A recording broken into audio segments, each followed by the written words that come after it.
Salam sigap dan shalom. Renungan kita pada hari ini, Sabtu 10 Juli 2021, berjudul Kebajikan dan Kemurahan Allah Mengilhamkan Keteguhan Hati.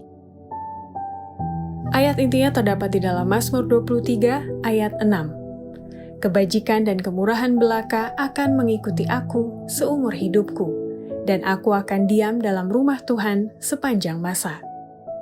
Pena Inspirasi menuliskan yang dimaksud dengan judul renungan kita pagi ini, Kebajikan dan Kemurahan Allah Mengilhamkan Keteguhan Hati, sebagai petunjuk bagi kita untuk menghadapi hari esok dengan berani, adalah sebagai berikut.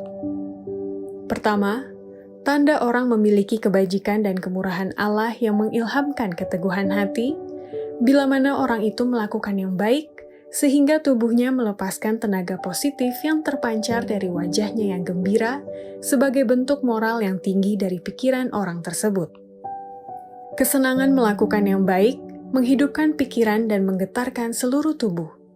Sementara wajah dari orang-orang yang berbuat kebajikan diterangi oleh kegembiraan, dan air muka mereka menunjukkan moral yang tinggi dari pikiran, mereka yang mementingkan diri sendiri dan yang kikir kelihatan kesal, menunduk, dan murung. Cacat moral mereka kelihatan di wajah mereka. Kedua, tanda orang memiliki kebajikan dan kemurahan Allah yang mengilhamkan keteguhan hati, bila mana orang itu semakin memerlukan lebih banyak kasih dan lebih sedikit mengkritik. Janganlah seorang pun merasa suatu kebajikan untuk mempertahankan pendapatnya sendiri, dan menganggap bahwa hanya kepada Dialah satu-satunya Tuhan memberikan perhatian dan gerakan hati. Kemurahan hati Kristen mencakup banyak hal yang seseorang mungkin menganggap sebagai kekurangan atau cacat pada yang lain. Diperlukan lebih banyak kasih dan lebih sedikit kritik. Bila mana Roh Kudus secara nyata bekerja dalam hati para pendeta dan para pekerja yang membantu mereka, maka mereka akan menunjukkan kelembutan dan kasih Kristus.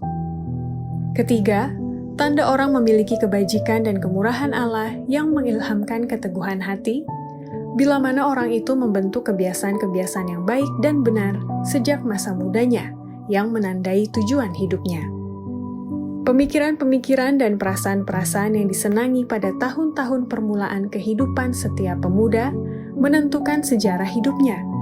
Kebiasaan-kebiasaan yang benar, yang penuh dengan kebajikan, dan yang bersifat jantan yang dibentuk pada masa muda akan menjadi bagian dari tabiat dan biasanya menandai tujuan dari seseorang itu selama hidupnya.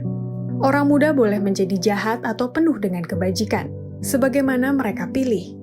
Mereka juga boleh dibedakan karena perbuatan-perbuatan mereka yang benar dan agung, atau karena kejahatan besar dan kenakalan luar biasa.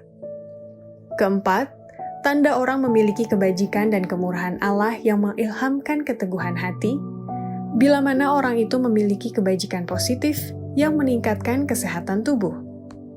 Keberanian, pengharapan, iman, simpati, kasih, meningkatkan kesehatan dan memperpanjang umur.